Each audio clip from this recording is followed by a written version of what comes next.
again, I'm back with this 2-year-old, coming 3-year-old actually. And she was doing so good here just a little bit ago when I was doing something else. I think I was introducing the pad with her. I think that I'm going to go ahead and introduce a surcingle. A surcingle is just, it's a training device for us. And it's not so bulky, it's not so big that if it gets loose, if she gets worried, if she gets frantic and she starts running around or bucking a little bit, it's not going to hurt her, so we're not going to cause a whole lot of pain. Now remember, you got to refer back to the other videos and to get to the point, to see how we got to this point of preparing her for this next step. We've run the lead rope up and over her and around her belly and around her flank. We've used a stick and flag, stick and sack, stick and string, all that stuff. So I'm going to go ahead and put this on her. And one of the things that I have to emphasize is, you know, don't just run straight to this if you haven't already prepared her with all the other tools, and you really don't even need the other tools. I think a stick with a Walmart sack is fine, and just a lead rope that's maybe 12 foot long, and do all the things that we've done in the previous videos to prepare. I can't say this enough. Don't ask your horse a question if you don't already know the answer. All right, and the reason the reason that I'm saying that is because if I ask her, can you accept this saddle, but I haven't already tested all the other options before we get to that extreme, then I don't have the answer to that question. So I want to make sure that I know as certain as I could that she's going to be okay with this. And the reason that I feel confident with it, that she won't blow up and buck and bronc and do everything else, is she may. I mean, it dropped 20 degrees in the last couple hours, is because we've already done all that prep work to get her ready for this step. So I'm going to go ahead and try it with her. I'm going to make sure that I put my hand down there and rub it down her belly as I go. Looks like it's twisted up a little bit there.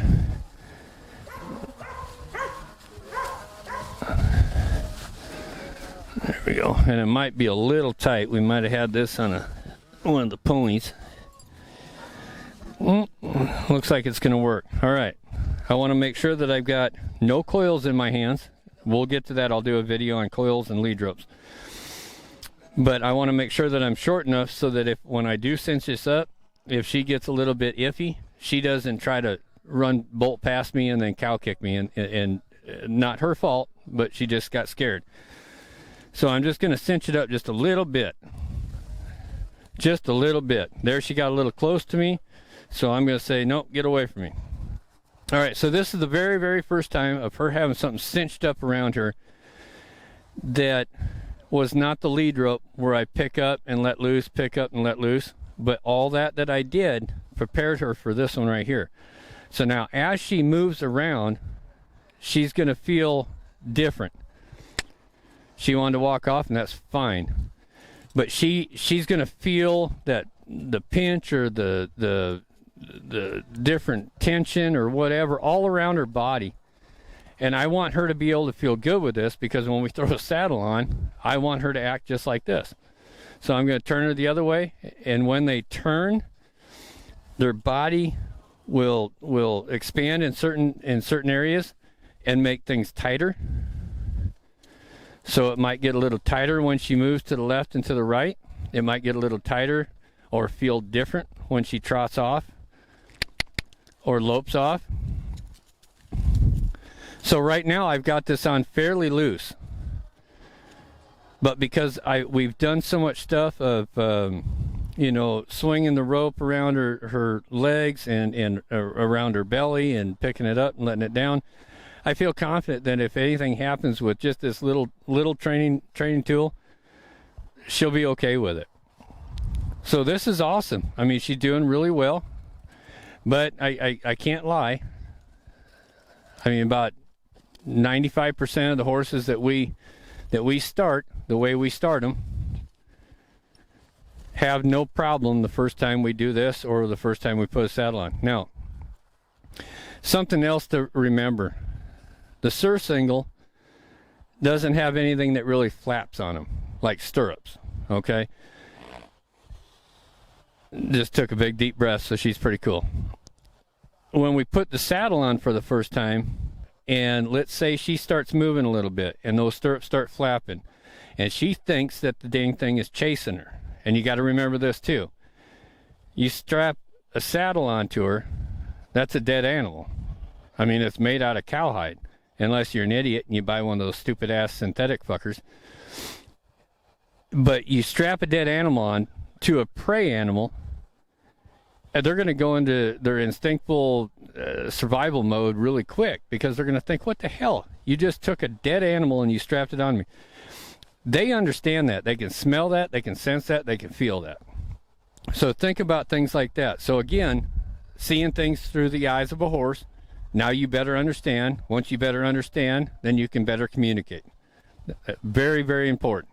But if you don't have the ability or the patience to realize that you have to see things through the way that they see them and feel the way they feel, you're just going to be chasing your tail, and nothing's going to go very well for you. So, and this is pretty much proof. If you do it this way and you have the ability to have empathy for your horse, in other words, see things the way that they see them, and have some consideration for them and the way that they feel and what they're going through mentally, emotionally, physically, now you've got a better chance to communicate with them better. So I'm just going to move her around just a couple more times, and because she's taking it so well, I want to make sure to give her that release. And I'm going to go ahead and probably take that off right about. She didn't really yield her hindquarters there for me at the beginning, so I'm going to go ahead and take it off. And I will leave her alone for the rest of the day. So tomorrow we'll come back. We'll go through all the same steps that we did previously, and then we'll put this on right away, and everything's going to start happening a lot quicker, a lot more fluidly. And hopefully by the end of tomorrow, we've got a saddle on her. But we'll see, because she's gonna tell me what she's ready for and what she's not ready for. Don't bite me again. Damn it. All right, stay tuned.